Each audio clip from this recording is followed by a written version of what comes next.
All right.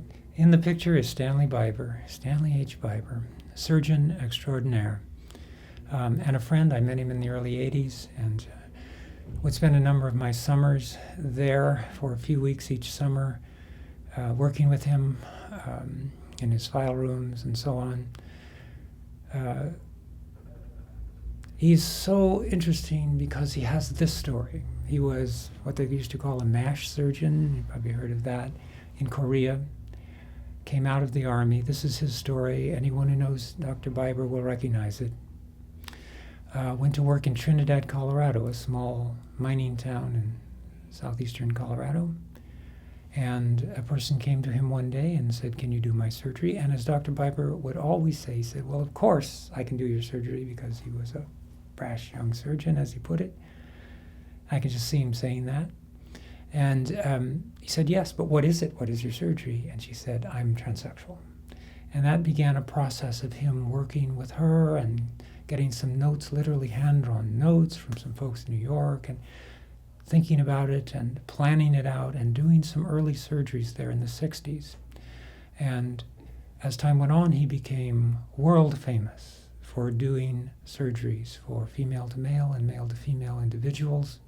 He pioneered a lot of techniques for doing the surgery and did many, many, many thousands of surgeries.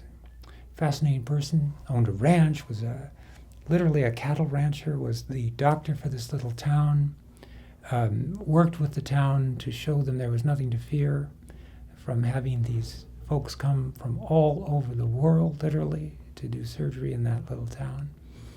Fascinating. Great guy. He was my surgeon. And so perhaps I'm a little prejudiced in his favor, but nevertheless, just watching him over those many years that I knew him, I saw a man with real integrity, a man who cared about the work that he was doing and did it extremely well. So Dr. Biber, thank you. Perfect.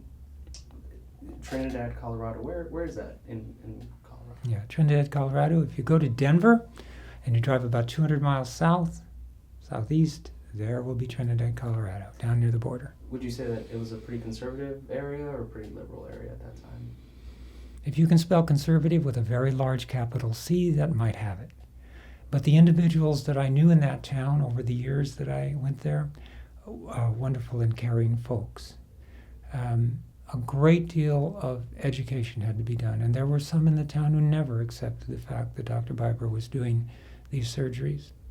But the hospital, the small hospital there, the teams that were present there, and so many of the folks in the town became good friends to hundreds and hundreds of individuals, thousands over the years. So conservative, but with the kind of heart that you would expect of a true human being.